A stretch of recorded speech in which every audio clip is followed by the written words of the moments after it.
wind picked up, and panicked geese appeared and quickly went. But all the humans did that day was go inside the tent.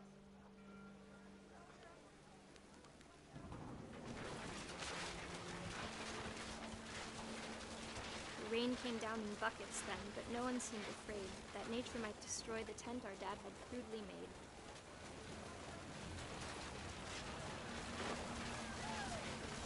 The thunder sounded much too close and full of angry power. But all my father said to this was, "Make the music louder."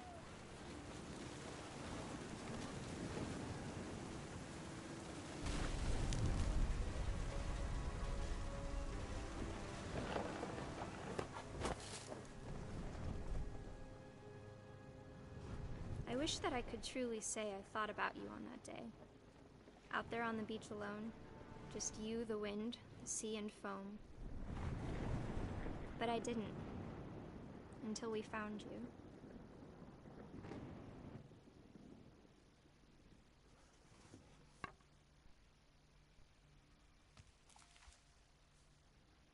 She never talked about him, but Mom told me once if I was a boy, they were going to name me Gus.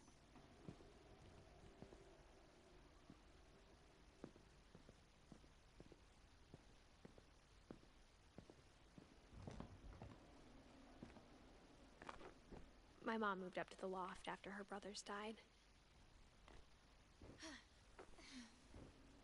At the time, it was as far away as she could get.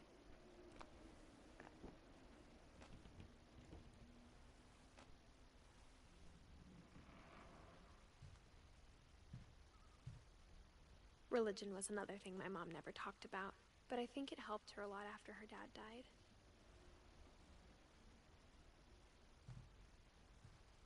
She spent a summer building houses in Calcutta, where she met my dad, Sanjay.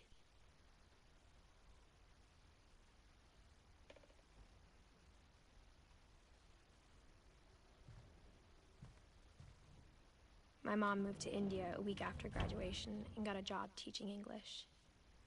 Louis was born a year later.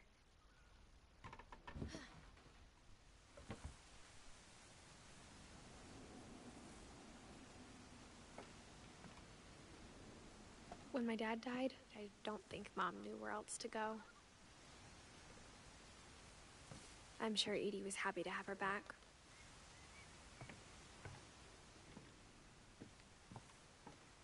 The house had to get a little bigger, but Edie was used to that.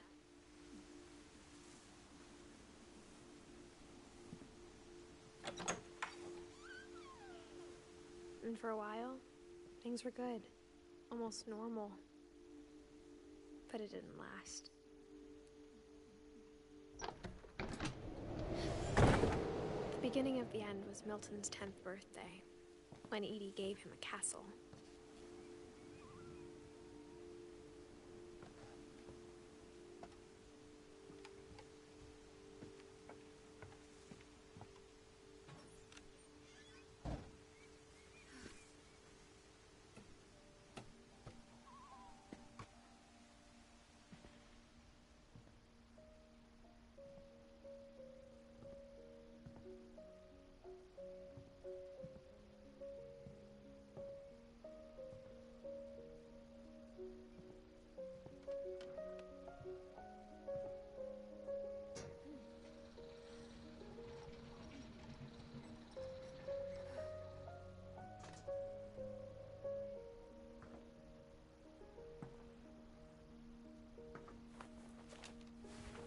Milton Finch in The Magic Paintbrush.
I was 4 when Milton disappeared.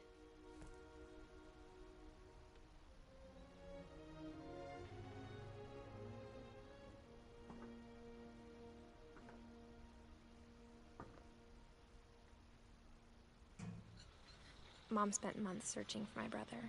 Then she sealed the doors.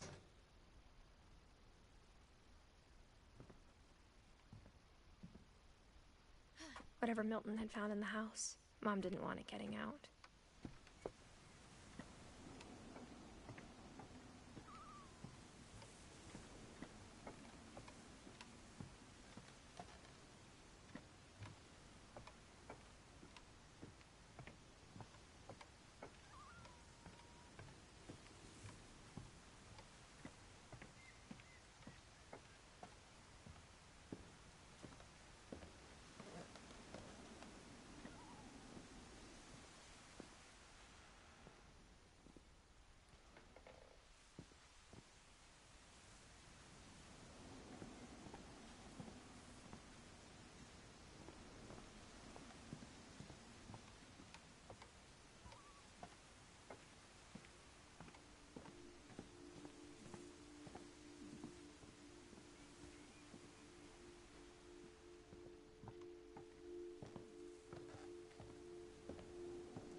Mom definitely blamed Edie, but I think Louis blamed himself.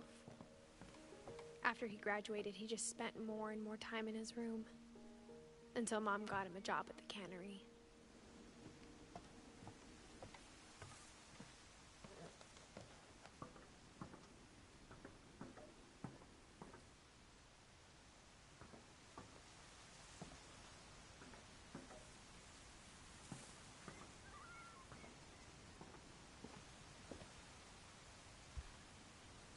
Everyone always told me to stay out of Louis's room, except Louis.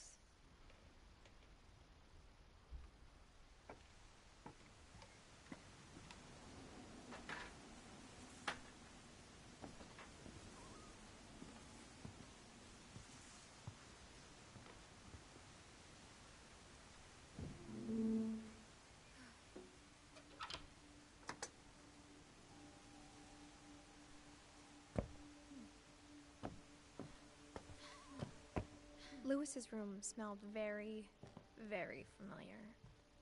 That part of him lived on.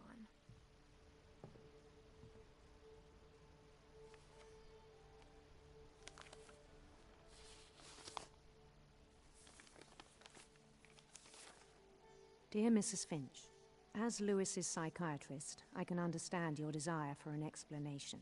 As I see it, the trouble began in January, shortly after we convinced your son to seek treatment for substance abuse. Newly sober, I believe Louis first noticed the monotony of his daily life.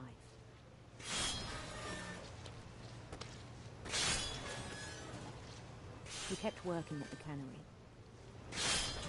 but he withdrew part of himself. In our sessions, I saw the same behavior. His mind began to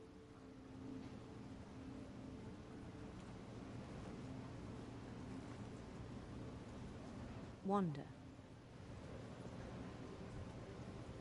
I asked him to describe it.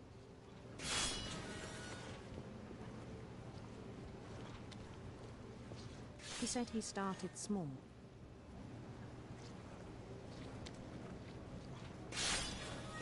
Imagining a labyrinth.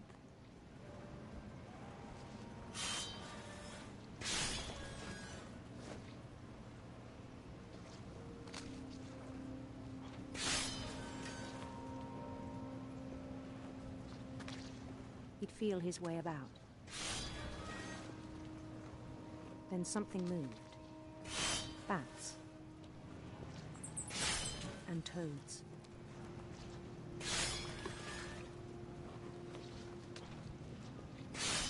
and things that have not names. He knew it was all in his head.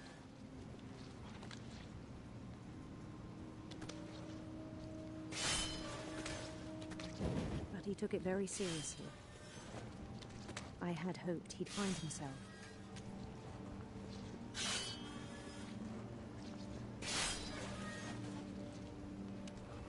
But he found something more.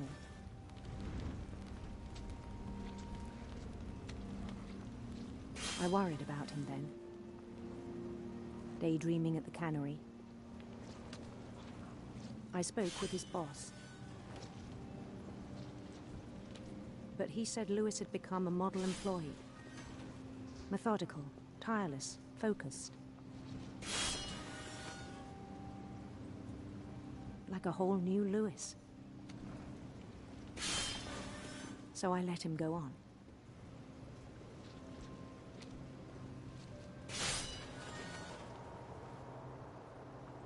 I even encouraged him. It seemed very promising at first. He told me he'd made a new friend.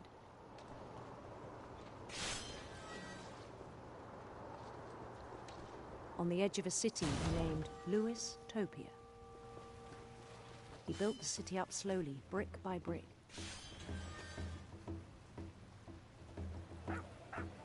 Then he made musicians.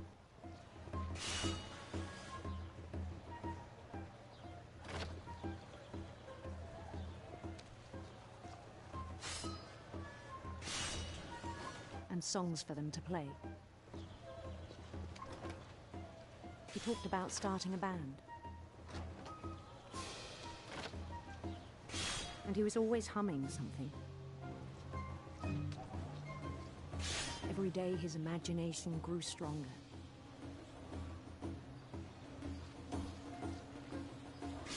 He no longer spoke at the cannery.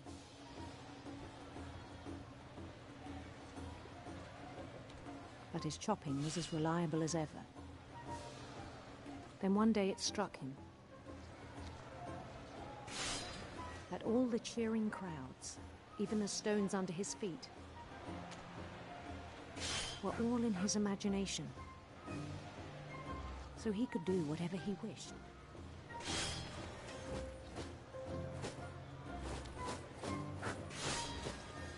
He held an election for mayor.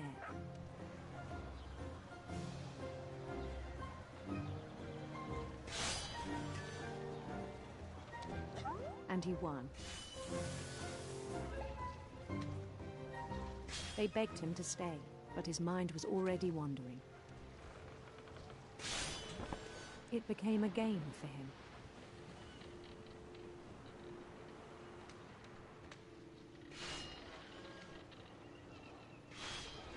He'd conquer a city, then immediately push on.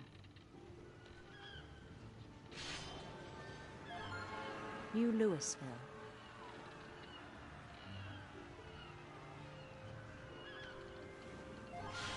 St. Louis.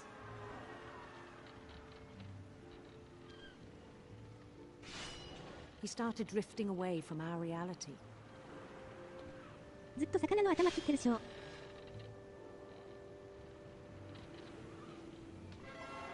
Minneapolis.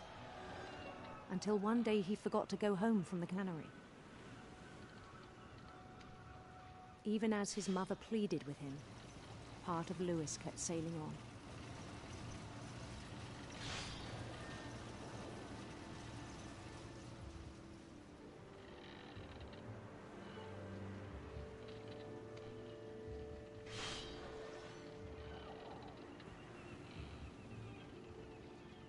In Lewisburg, he heard rumors of a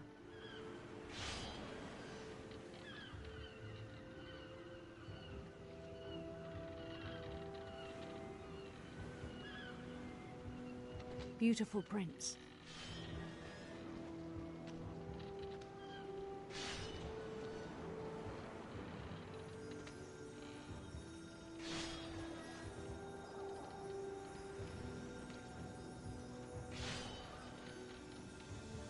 The prince was on his own quest for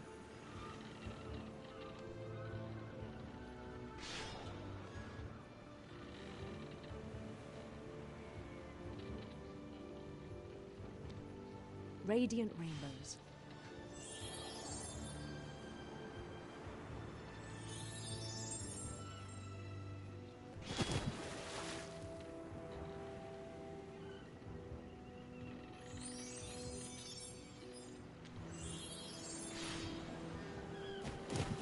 He followed the sound of his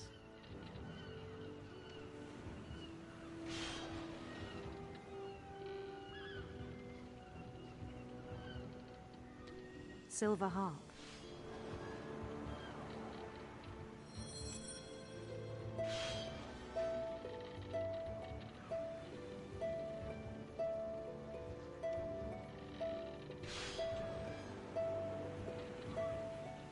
His chase led him to a golden palace east of the sun and west of the moon.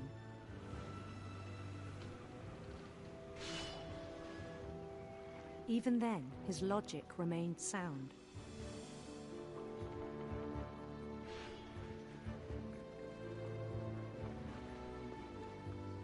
He knew the world was all in his imagination.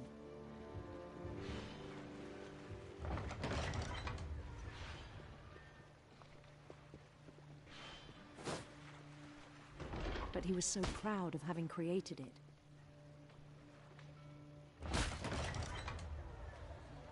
In his own eyes, he'd become something greater than a king.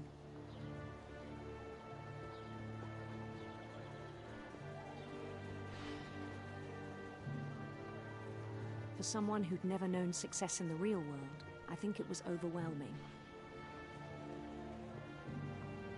And then it struck him that the real Lewis was not the one chopping salmon, but the one climbing the steps of a golden palace.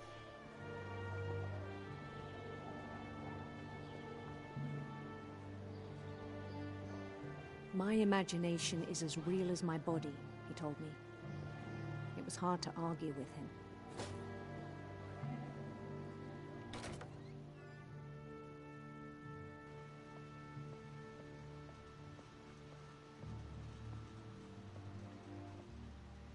He began to forget the world we know.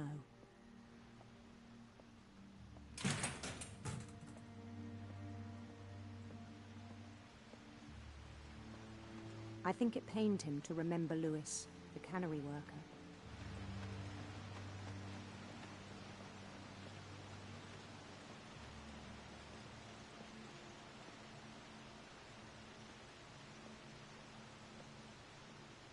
He began to despise the man with a royal contempt.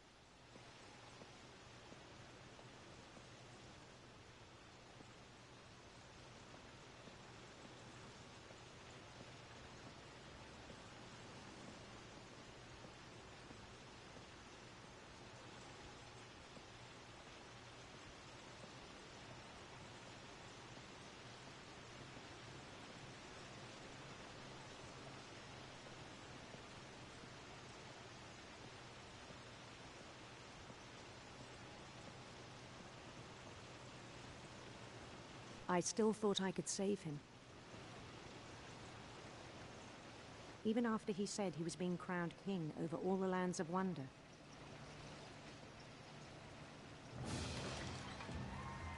The palace would be packed with his companions.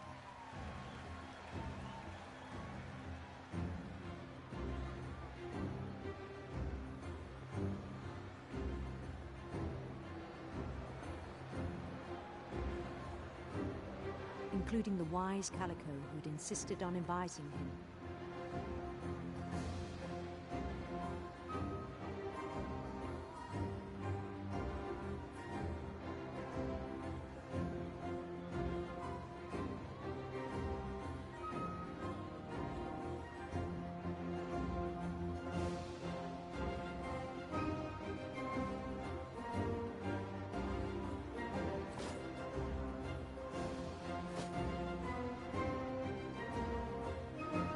His prince waited, holding his crown.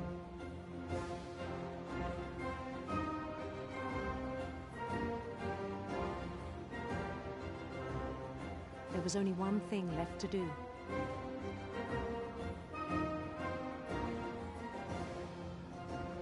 Bend down his head.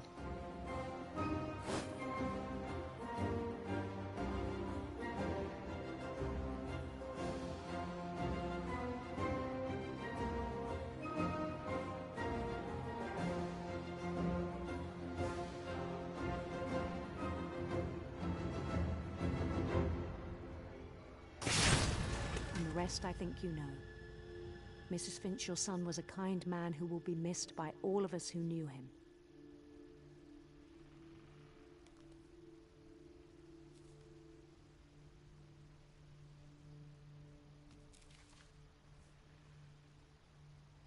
My brother was really cool. I wish you could have met him.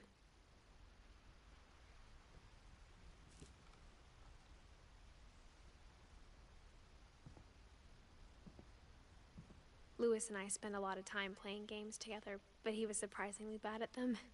He died a lot.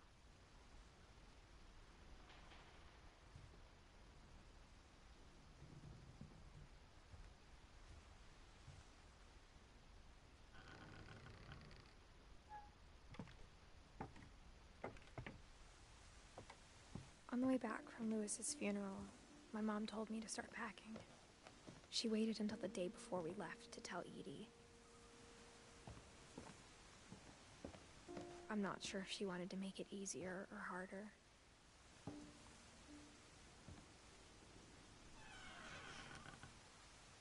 I wish we'd stayed.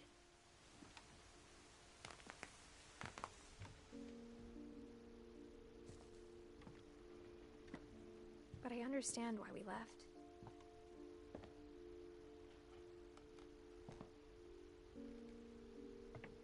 What happened that night had been coming for a long time. Maybe it should have come sooner.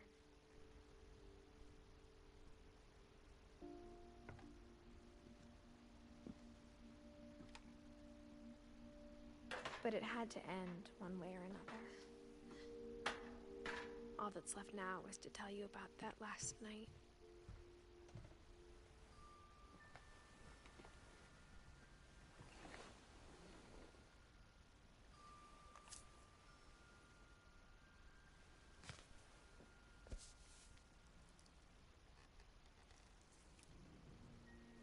That whole last day, Edie just watched us pack and didn't say a word. Until supper, when she raised her glass and said, "To our final night together, and all our final nights apart." Grandma, you know what I said about alcohol. Some of your medications are very Edith, specific. I left a present for you in the hallway. Why don't you go open it? The grown-ups have to argue now. I'm sorry, you're right. We're all leaving tomorrow. Let's just enjoy our last... I'm not leaving. Edith, you're excused.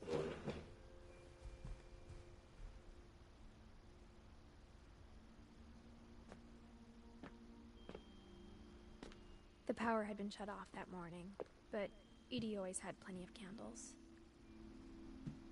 When my mom sealed the library, I don't think she knew about the other entrance. Or that Edie had a key to it.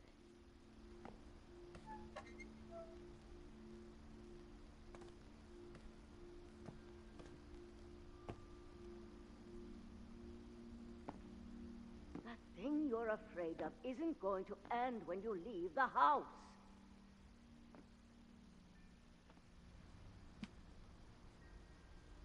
Edith has a right to know these stories. My children are dead because of your stories. I think it's best if Edith and I leave tonight. We'll have the nursing home send a van for you in the morning, okay?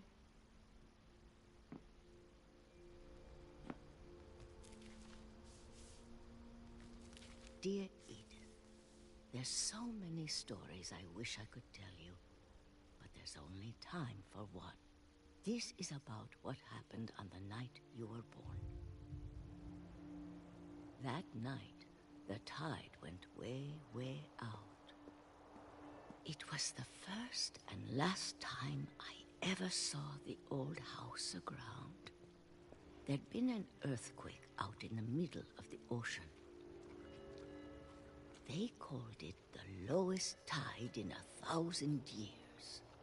God, it smelled awful. You know, I've seen that house every day of my life.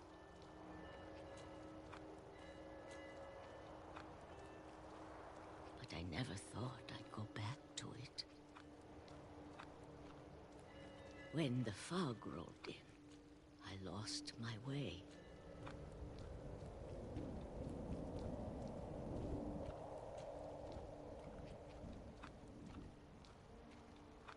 I got turned around.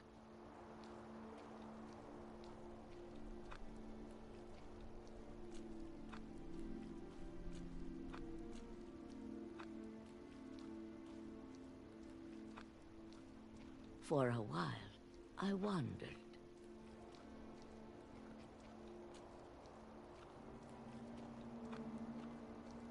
I started seeing things.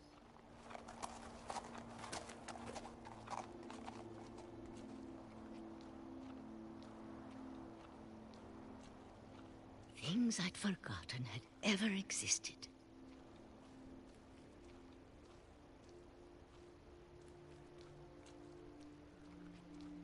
But when I saw them, they felt like old friends. That night, a lot of things came back to me. Or maybe I came back to them.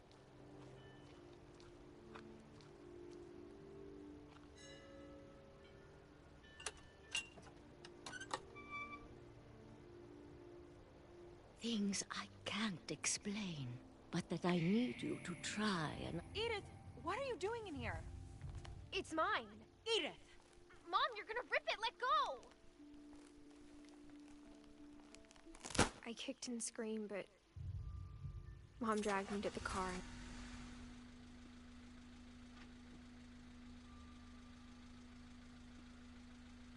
I never saw Great-Grandma Edie again. The next morning, the van came to pick her up, but she was already gone. After that, we moved around a lot.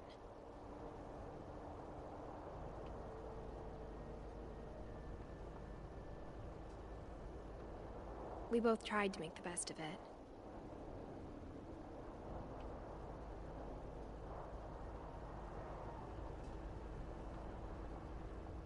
A few years went by.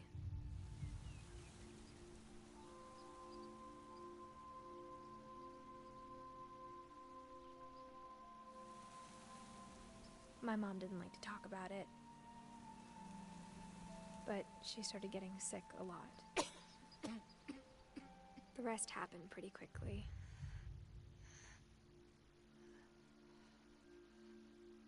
She got better for a while, and then she didn't.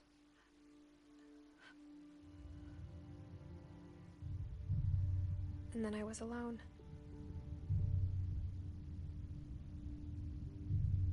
The last Finch left alive.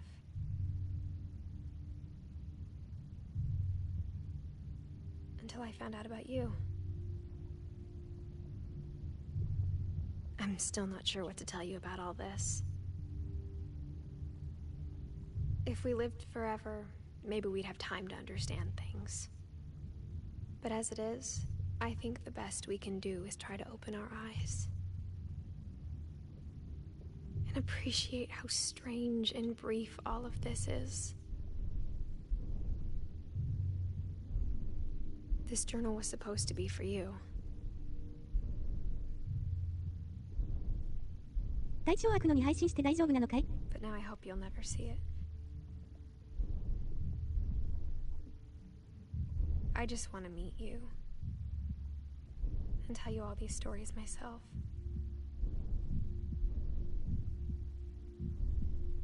But I guess if you're reading this now, things didn't work out that way.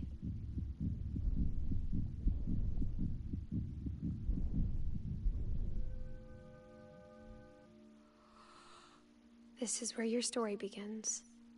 I'm sorry I won't be there to see it. It's a lot to ask, but I don't want you to be sad that I'm gone. I want you to be amazed that any of us ever had a chance to be here at all. Good luck.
これはまだオープニングなのかな。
写真リアルだな。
今日は喋らん感じかな。あまり無理しなさんなよ。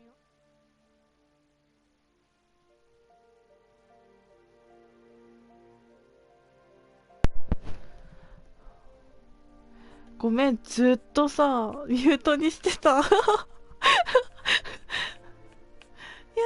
ー、はず。うわー、全部声入ってないじゃん、じゃあ。終わったな。い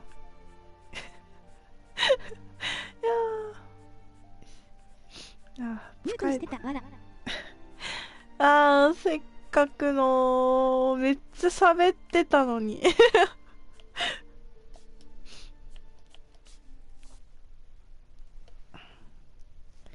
やば、もうみんな言ってくれよ。声入ってないって親父さんが言ってくれながら全然気づいてなかったよ。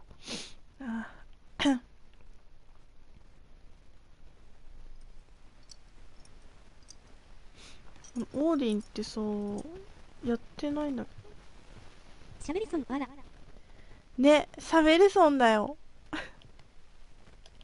One summer, they evacuated the island, but Edie refused to go. For a few weeks, she was a celebrity. もうはずい。Her room was like a museum.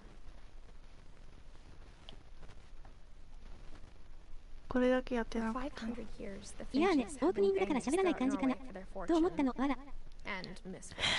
やーもうはずい。はずい。Odin Finch buries the latest victims of the family curse, his wife Ingeborg and their newborn son, Johann. On January 7th, 1937, he set sail with his family and his house, hoping to leave. But 40-foot waves off the coast of Washington send the house and Odin to the bottom of the sea. いやー、だから終わってからコメントしても反応ないから喋れないほど体調悪いのかとオーバーバー逆三角オーバーバー。いやいや、めっちゃね、親父さんヤッホーとか言いながら、いや、でもなんか、あれ聞こえてないかなみたいのあったけど、ミュートにしてた。普通に喋ってたのに。あ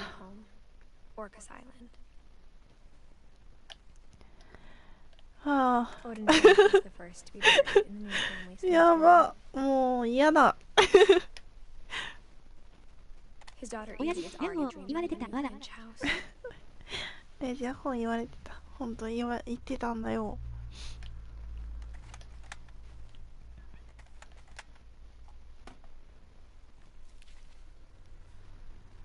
これで全部埋まった。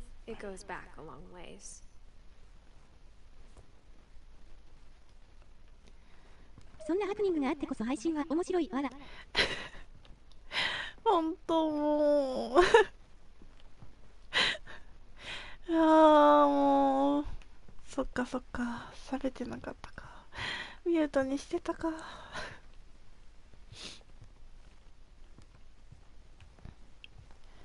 いやーもう全部終わっちゃったよなあ、なんてこった。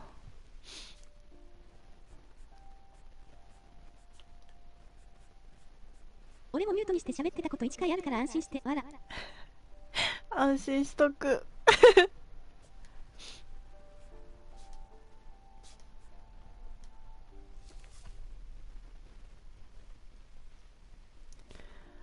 どうしようこれ定期、みおちゃん顔が真っ赤っかわら。やめてやめてやめて。それShe could also have said he was building a dragon-shaped slide that collapsed. She could have, but she didn't. Yeah. Even in her 90s, sometimes Edie seemed a lot younger than my mother. いや、ここもやったんだよね。やば、ほんとはずい。はずい。はずい。やばい。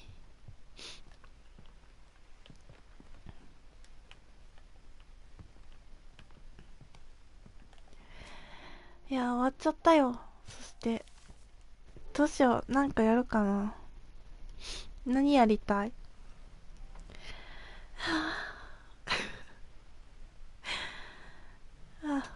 やば。やばい。あれ、親父さん今日仕事じゃないの？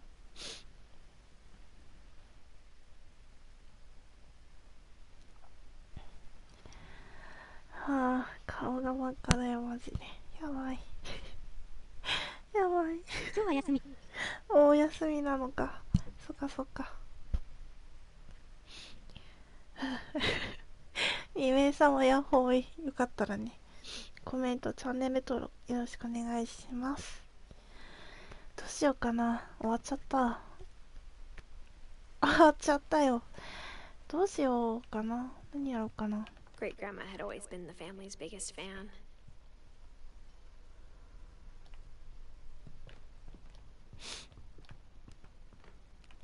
4名様やほい。ちょっとね、ハプニングあって、ちょっと。信じてミュート見るたびにミュートのみおちゃんって思いだぞ、わら。ミュートのみおちゃん。そっか。そうだもんね。CG でね、ほぼミュートだから。いやね、夜だとね、なかなか声出せんのよね。ゲーム部屋でお父さん寝てるからさ。悲しいことに。じゃあ、CG やるか。いやもう、ありがとう。ありがとう。いやもう、ミュートにしてたなんて。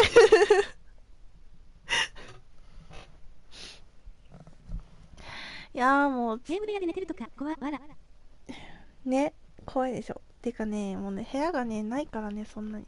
Edie knit me a new pair of gloves every year, just in time to replace the old ones. 部屋がないからしょうがないんだけど。無理やりゲーム部屋作ったからさ。昨日はやばかったんじゃねんわら。昨日やばかったんじゃん。いや、でもね、笑いこらえるのわら。そう、頑張ってね、笑いこらえてた。いや、もう、みんなしてもう笑わせてくるんだもん。やばいって。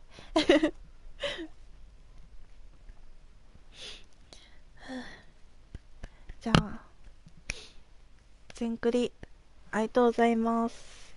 全クリっていうか全ストーリー、全部クリアしま配した。信してくれてありがとね。言い遅れたけど。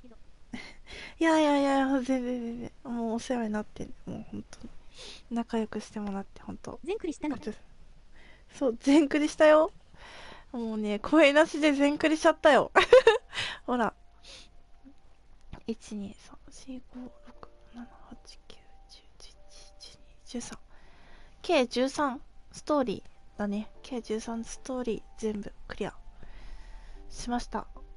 でね、オーディンだけね、クリアできてなかったから、チラッとやってね。声なしでわら。そう、声なしで、ミュートでさ、喋ってて。はぁ、もう、悲しい。もう、悲しすぎるよ。もう、本当の垂れ流しわら。ね。いやもう、なんも言えない。悲しいよ。はぁ。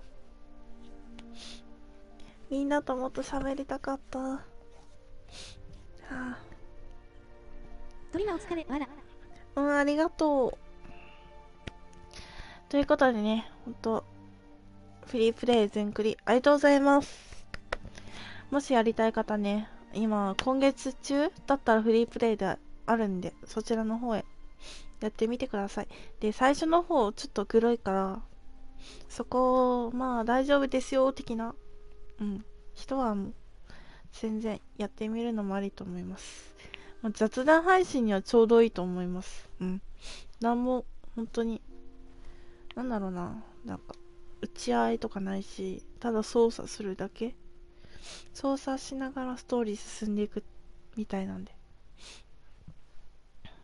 まあでもね、順番は自分でもわかんない。もうどういう順でやっていくのわかんないけど、まあ、進めたいように進んでいくといいと思います。ということでね、ご視聴ありがとうございました。ちょっと悲しかったね。ちょっと違うゲーム配信しようと思います。本当にミュートもうやだ。よし。何やろうかな。どうしよ